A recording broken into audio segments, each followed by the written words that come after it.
Apareceu uma oportunidade no milho, que a última vez que apareceu foi há 2 meses e meio atrás. E agora? Você compra, vende ou fica de fora? Meu nome é Carol Yamada e esse é mais um vídeo no nosso curso de commodities da B3. Uma playlist aqui no YouTube, gratuita e voltada para pessoas como você que quer aprender a operar commodities na B3. Esse aqui é um vídeo sobre o milho, que vai ser voltado mais para especuladores que ainda não plantam milho. Mais para frente eu vou fazer um vídeo voltado a produtores rurais que querem começar a usar a bolsa de valores para fazer operações de especulação ou de hedge. Então vamos lá para o vídeo e eu vou compartilhar minha tela com vocês. Esse aqui na minha tela é um gráfico do contrato de milho com vencimento em março de 2026. E como você pode ver aqui, o milho ele fez um fundo em maio de 2025. Ele voltou e tocou de novo nesse fundo em outubro de 2025 e não perdeu. Ou seja, ele acabou se tornando um fundo relevante. Tem comprador ali. O preço chega nesse preço e o pessoal sai comprando. O preço sobe, cai, chega nesse preço e o pessoal sai comprando. E faz o preço ir lá para cima. A última vez que ele tocou aqui, que foi em outubro de 25, ele saiu dos R$71 e foi lá para os 77,70 aproximadamente. E desde então, a partir do dia 3 de dezembro, o milho caiu praticamente em linha reta. Né? E agora ele está querendo chegar de novo nesse suporte dos 70,90 ali. E essa queda, inclusive, ela se estendeu ainda mais depois da divulgação do relatório WASDE, que aconteceu no dia 12 de janeiro. E lá o USDA, que é o Departamento de Agricultura dos Estados Unidos, divulgou as expectativas de produção, importação, exportação, estoques, né, para várias commodities, dentro delas o milho. E a expectativa de produção do milho aumentou bastante. Então, isso quer dizer que vai ter muito milho no mundo. E quanto mais milho tiver, mais oferta. Isso é um fator de pressão baixista para o preço. E agora, chegando nesse suporte, você já tem as ferramentas de conhecimento para tomar uma decisão se você vai ficar dentro ou vai ficar de fora. Então, se você está começando a operar commodities, eu vou relembrar contigo aqui quais são as especificações técnicas do milho.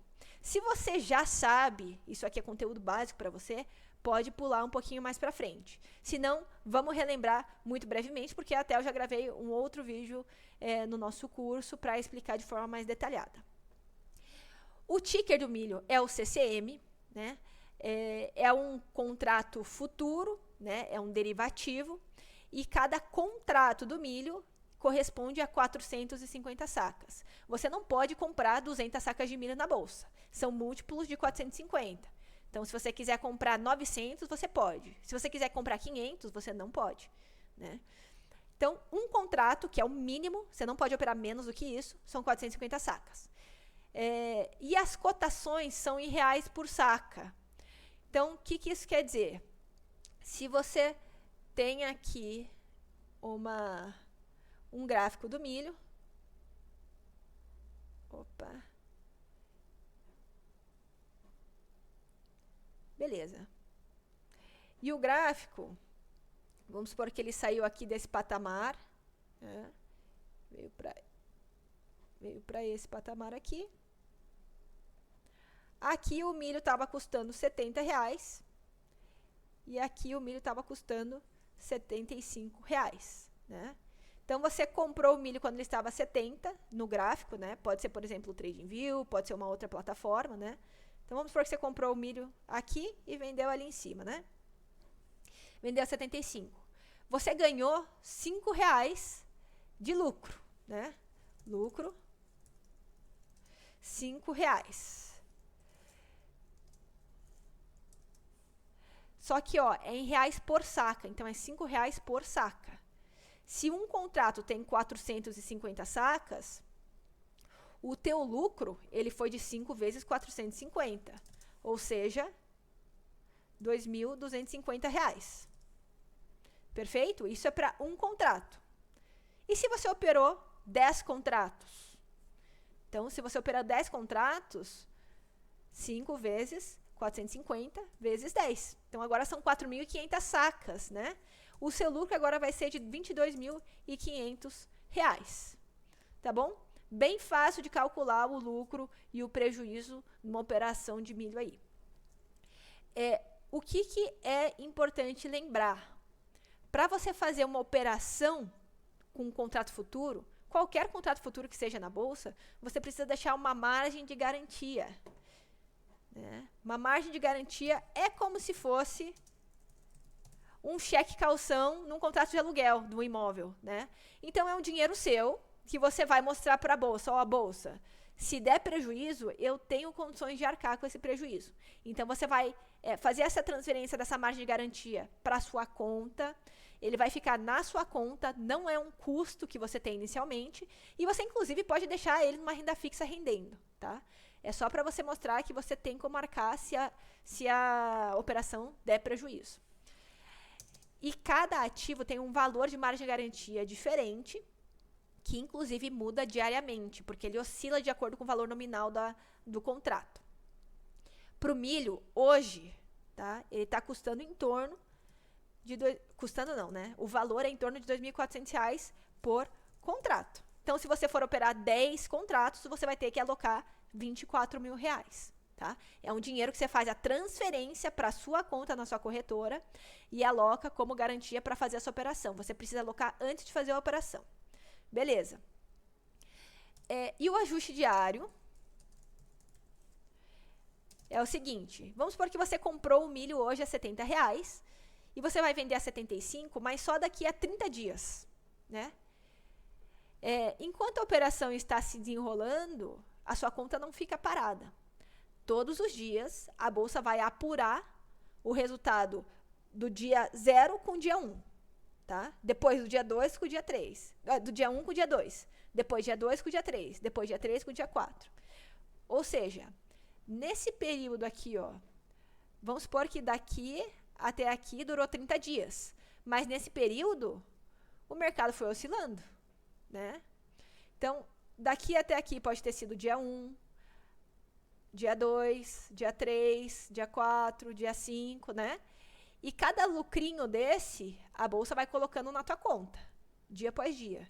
Só que, ó, aqui foi tudo bem, porque aqui você teve positivo. E nesses dias aqui, ó, que você caiu, opa. Aqui, ó, caiu. A bolsa retira isso da tua conta, tá? Então, todos os dias ela ou adiciona ou retira dinheiro da sua conta. No final da operação, quando você somar todos esses ajustes diários, ele vai dar o equivalente ao teu lucro que a gente calculou. Então, você não precisa se preocupar quanto a isso. Só que nesse período você precisa ter um dinheiro na sua conta para aguentar esse tira e põe de dinheiro aí que a bolsa vai fazer dos ajustes diários. Então, o que eu sugiro? Não existe uma regra para você colocar dinheiro para o ajuste diário, tá? Então, o que eu sugiro? Que você estipule um valor máximo que você aceita perder por saca. Vamos supor que é R$5, só para esse exemplo, tá? É só um exemplo. Se você fala assim, eu aceito perder no máximo R$5. Se de repente o contrato vai de R$70 para 65, eu estopo a operação e saio. Então, R$5 vezes 450, e vamos supor que você vai operar... vamos fazer um contrato só por enquanto, tá? Então, isso aqui vai dar R$2.250, tá? Então, você alocaria R$2.250 na sua conta para aguentar o ajuste diário.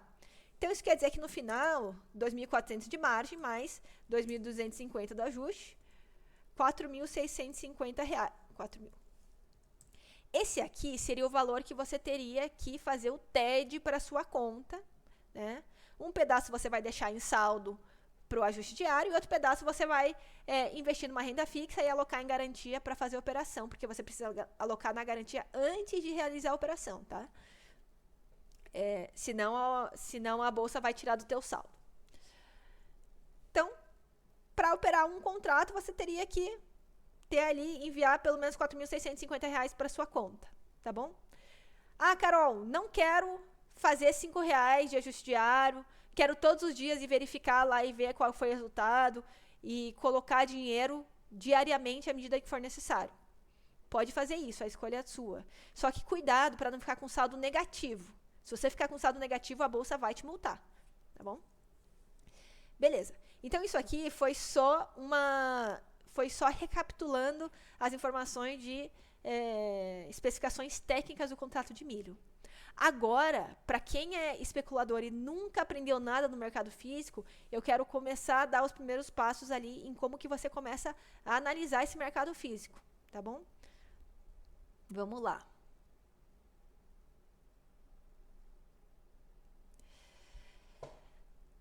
O Brasil, ele é o único país do mundo que pode ter até 3 safras. Então, a gente realmente tem várias vantagens climáticas, né? Só que as principais safras são a primeira e a segunda safra, que é o que eu tenho aqui na imagem, sendo que a segunda safra, a segunda Conab, corresponde de 75% a 77% do volume da safra inteira de milho. Ou seja, se somar as 3 safras, 77% do volume corresponde à segunda safra. A segunda safra é o que a gente chama de safrinha, que confunde um pouco, porque na verdade ela é a maior safra, e é a safra de inverno. Então, safra de inverno, safrinha, segunda safra, é tudo a mesma coisa. Tá? E a primeira safra é a safra de verão. Como é que funciona a sazonalidade do milho? Vamos lá. Em setembro do ano anterior, né, a gente começa a plantar o milho aqui. Então, o milho de verão.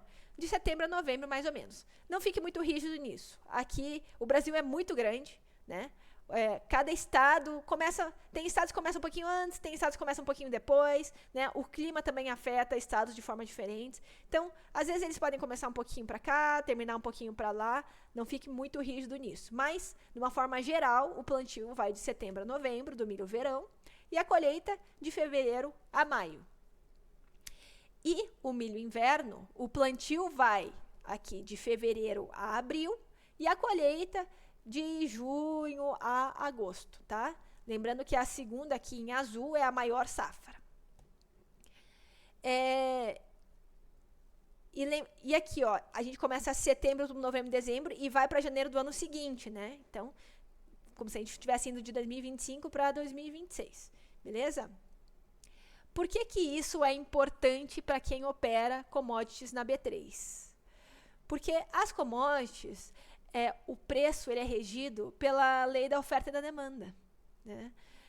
Existem vários fatores aqui que a gente tem que considerar, obviamente, também como fatores geopolíticos, guerras comerciais que afetam o preço, obviamente, mas se a gente voltar para a base do fundamento, a gente tem que olhar oferta, demanda, fluxo, né? E acompanhar o plantio, o clima, como é que está em relação às projeções da Conab, do USDA, né? Vai te dar uma ideia de se a oferta vai ser de acordo com o projetado. Se a oferta for maior, isso é um fator baixista para o preço, tudo mais constante. Se a gente tiver mais milho no mercado e a demanda permanecer igual, né, a tendência é que os preços caiam. E o contrário também é verdade. Se de repente a gente tem uma geada, algum problema na plantação que vai reduzir a produção, né? Então a oferta reduz e a demanda se mantém igual, isso é um fator altista para os preços, né? Então a tendência é que os preços subam. Vamos pensar de uma forma geral aqui da sazonalidade. Considerando que a safra de inverno, a segunda safra, é a mais relevante, a colheita aqui, que começa a acontecer em junho, ó, o pessoal começa a encher o mercado de soja, né? Os silos vão enchendo, as cooperativas vão pegando essa soja, né? As trades, enfim, o pessoal vai colhendo e vai vendendo, estocando essa soja.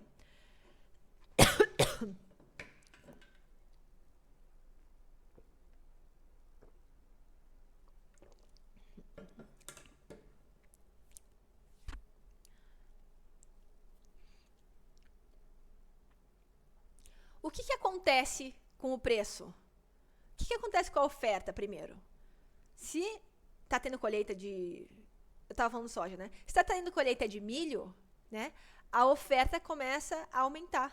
E se a oferta começa a aumentar, a tendência é que os preços caiam, né? Então, a gente espera sazonalmente que quando entra, né, a colheita da segunda safra, que é a maior safra, que os preços tendem a dar uma arrefecida.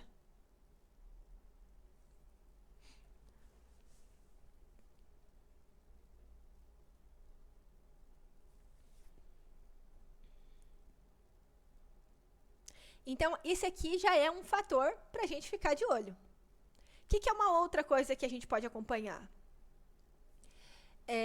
Sabendo que os maiores estados produtores de milho são Mato Grosso e Goiás, e eles são estados que produzem soja também, eles vão produzir soja nessa janela aqui. Eles vão plantar soja nessa janela, né? Junto com o plantio do milho verão, né? E vão colher a soja também nessa janela aqui no começo do ano. Assim que eles colhem a soja, eles já começam a fazer o plantio do milho. Então, o que acontece? Se de repente tem um problema nessa colheita da soja, do Mato Grosso, de Goiás, e começa a atrasar a janela do plantio de milho. A janela do plantio de milho é uma janela específica e sensível. Então, se a gente atrasa muito ela, esses estados já não vão conseguir plantar milho mais. Imagina se o Mato Grosso ou Goiás não conseguem plantar milho, perderam a janela. Isso é muito milho que vai deixar de ser colhido. Então, isso afeta a oferta. Então, antes, enquanto isso está acontecendo, enquanto a gente está acompanhando os trabalhos, o clima, e está vendo que, de repente, há uma chance de atrasar e não acontecer o plantio do milho inverno, ou atrasar muito, afetar muito, né? O mercado começa a embutir um prêmio de risco no milho. Então, os preços começam a subir, né? Nesse mês de janeiro também é quando a gente tem um risco climático muito grande para o plantio de milho inverno. Então, acompanhar esse tipo de informação é relevante por causa disso. Ele pode afetar muito o preço, tá? Beleza. E outra coisa que é importante aí também é o seguinte. Normalmente, Brasil e Estados Unidos intercalam as suas janelas de exportação de milho. Os Estados Unidos costumam exportar milho, né? A janela de exportação vai de janeiro a abril, janeiro a maio. E o do Brasil vai de junho, julho a dezembro. Tá? Então, intercalado com os Estados Unidos. E se as exportações do Brasil começam aqui em julho, agosto, setembro, e de repente a colheita já cessou, terminaram de colher todo o milho, e a demanda está crescendo para a exportação, não é lógico a gente pensar que a tendência sazonal é de alta aqui. Então, para esses últimos meses, realmente isso é o que acontece, né? E essa sazonalidade mexe nos preços e mexe na curva de futuros. O que é a curva de futuros? É uma curva que ela vai plotar assim... o preço do milho janeiro está aqui nesse patamar. O de março está aqui. Peraí. Vamos descer aqui, ó. O preço do milho janeiro está aqui. O de março aqui. O de maio aqui. Enfim. Ele vai pegando a cotação de todos os vencimentos naquele momento, naquele snapshot, e ele vai fazer uma curva, porque o preço de cada vencimento é diferente. Normalmente, a gente espera que vencimentos mais longos tenham preços mais altos. Por quê? Porque eles têm o carrego, né, o prêmio de risco. Então, se você olhar a curva do dólar, a curva de futuros do dólar é uma curva assim. Então, se a gente pegar aqui, ó, o preço do dólar janeiro é mais baixo do que o preço do dólar de fevereiro, que é mais baixo do que o preço do dólar de março. Por quê? Cada um carrega, né, o prêmio de risco aí atrelado ao tempo. Isso não acontece tanto nas commodities justamente por causa da sazonalidade. Então, eu vou mostrar como é que é uma curva de futuros do milho. Aqui. Ó, olha que interessante. Aqui, ó. Janeiro, março, maio, julho, setembro, novembro, janeiro e assim vai. De janeiro para março, a curva está em carry, né? Ele está normal. Isso quer dizer que os players esperam que o preço do contrato de março esteja mais alto que o de janeiro. Agora, de março a setembro, ele está em backwardation, né? Então, aqui, quando começa a entrar a safra, começa a cair os preços, porque tem oferta no mercado, né? E depois, volta de novo em carry, né? Se a gente olhar, também é possível olhar isso aqui no TradingView, né? Ali, ó, a curva de futuros. Se a gente olhar a curva do dólar, ó, como ela é inteira em carry, né? E a curva de futuros, não se confunda, porque não se lê da mesma forma que a curva de DI. A curva de futuros, para as commodities, ela representa um equilíbrio ou desequilíbrio entre oferta e demanda, tá? Nada mais do que isso. Beleza.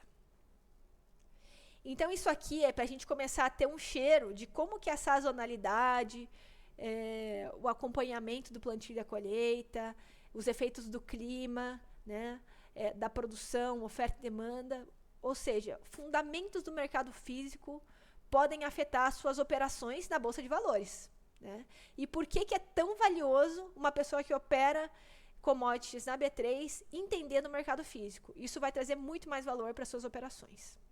Beleza? Se você quiser começar a dar uma explorada em fontes para ver essas informações, você pode ir no site do CPEA. Inclusive, no vencimento do milho, o contrato futuro liquida pelo valor do CPEA. Então, vamos supor que o vencimento foi aqui no dia 15 de janeiro. Se você está posicionado, vamos supor, comprado no milho no valor 70, né? Você comprou no milho quando ele estava 70 e não vendeu, você carregou até o vencimento, a bolsa automaticamente vai te liquidar pelo valor do CPEA, tá? Que é baseado na Praça de Campinas. Então, seria o valor aqui 68,37. Então, nesse caso, você teria um prejuízo, né? De 70 menos 68,37, que daria R$1,63, né? Então, R$1,63. Vamos pegar o calculador aqui, ó. 1,63 vezes 450 seria um prejuízo de R$733 por contrato. Se você tiver posicionado em 5 contratos, você vai multiplicar isso por 5 e vai ser um prejuízo de R$3.667,50. Tá bom? Então, aqui no site do CPEA você pode ver algumas informações. No site da Comexstat, né? Que eu vou deixar o link aqui embaixo também, se você quiser acessar. Você pode ver aqui as informações de exportações, importações, né? Como é que está o mês, o ano, né? Valor aqui, ó, 40 milhões de toneladas exportadas do milho. Série histórica de exportações, né? Lembra que eu falei que tem janela de exportação? Então, veja, as exportações aumentam durante o período da janela e depois diminuem. Aumentam e depois diminuem, ó, ano após ano, né? Você pode ver quais são os principais parceiros de exportações, aqui, ó, do milho. Estados exportadores, como a gente falou, Mato Grosso e Goiás são os maiores, né, do Brasil.